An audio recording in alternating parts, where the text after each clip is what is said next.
الحمد لله رب العالمين والصلاة والسلام على سيد الأنبياء والمرسلين أما بعد فأعوذ بالله من الشيطان الرجيم بسم الله الرحمن الرحيم السلام علیکم ورحمۃ اللہ وبرکاتہ۔ ناظرین و سامعین ذی محتشم، ہم نے بحمدہ تبارک و تعالی سورہ مائدہ کا تفسیر مکمل کیا ہے۔ آج ہم انشاءاللہ تبارک و تعالی سورۃ الانعام کا تعارف، مقام نزول، رکوع اور آیات کی تعداد اور اس کے متعلق ہم پڑھیں گے اور سیکھیں گے۔ اللہ کریم جل جلالہ آپ اور ہمیں قرآن کریم فرقان حمید صحیح پڑھنے، سمجھنے اور اس پر عمل کرنے کی توفیق عطا فرمائے۔ آئیے شروع کرتے ہیں۔ سورہ انعام کا تعارف اور اس کا مقام نزول کے متعلق حضرت عبداللہ بن عباس رضی اللہ تعالی عنہما فرماتے ہیں کہ پوری سورہ انعام ایک ہی رات میں مکہ مکرمہ میں نازل ہوئی، اور انہی سے ایک روایت یہ بھی ہے کہ سورہ انعام کی 6 آیات مدینہ منورہ میں نازل ہوئی اور باقی سورت ایک ہی مرتبہ مکہ مکرمہ میں نازل ہوئی۔ اس میں 20 رکوع اور 165 آیات ہیں۔ انعام نام رکھنے کی وجہ کیا ہے؟ عربی میں مویشیوں کو انعام کہتے ہیں،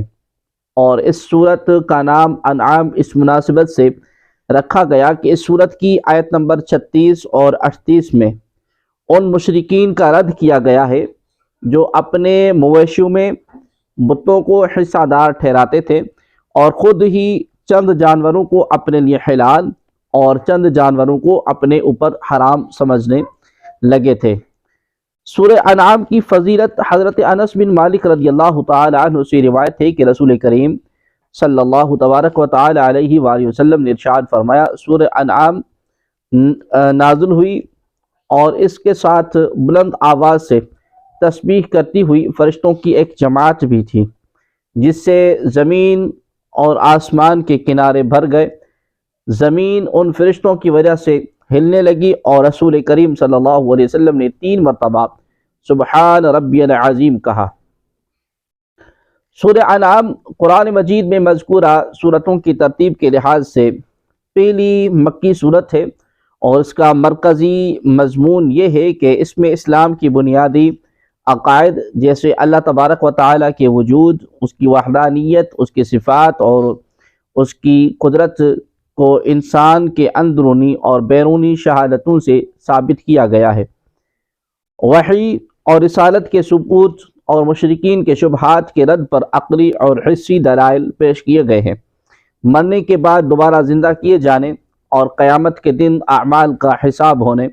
اور اعمال کی جزا ملنے کو دلائل سے ثابت کیا گیا ہے۔ اس کے علاوہ اس صورت میں یہ مضامین بیان کیے گئے ہیں: نمبر 1، زمین میں گھوم پھر کر سابقہ لوگوں کی اجڑی بستیاں، ویران گھر اور ان پر کیے ہوئے اللہ تبارک و تعالیٰ کے عذاب کے آثار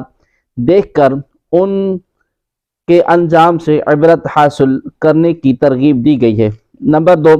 جانور ذبح کرنے اور ذبح شدہ جانوروں کا گوشت کھانے کے احکام بیان کیے گئے اور اپنی طرف سے حلال جانوروں کو حرام قرار دینے کا رد کیا گیا ہے۔ نمبر 3، والدین کے ساتھ حسن احسان کرنے، ظاہری اور باطنی بے حیائیوں سے بچنے، تنگ دستی کی وجہ سے اولاد کو قتل نہ کرنے اور کسی ناحق قتل نہ کرنے کا حکم دیا گیا ہے نمبر 4، حضرت ابراہیم علیہ السلام اور ان کی قوم کا واقعہ بیان کیا گیا، اور آخر میں قرآن اور دین اسلام کی فضیلت بیان کی گئی ہے۔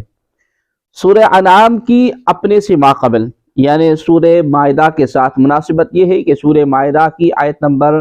87 میں مسلمانوں کو حکم دیا گیا تھا کہ یا ایھا الذین آمنوا لا تحرموا طیبات ما احل اللہ لکم ولا تعتدوا، یعنی اے ایمان والو، ان پاکیزہ چیزوں کو حرام نہ قرار دو جنہیں اللہ نے تمہارے لیے حلال فرمایا، اور حد سے نہ بڑھو۔ اور سورہ انعام میں یہ خبر دی گئی کہ مشرکین نے اللہ تبارک و تعالیٰ کی عطا کردہ چند حلال چیزوں کو اپنی طرف سے حرام قرار دے دیا، اور یہ کہہ دیا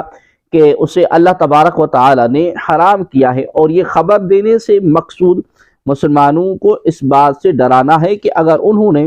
اللہ تبارک و تعالیٰ جل جلالہ کی حلال کردہ چیزوں کو اپنی طرف سے حرام قرار دے دیا تو وہ کفار کے مشابہ ہو جائیں گے۔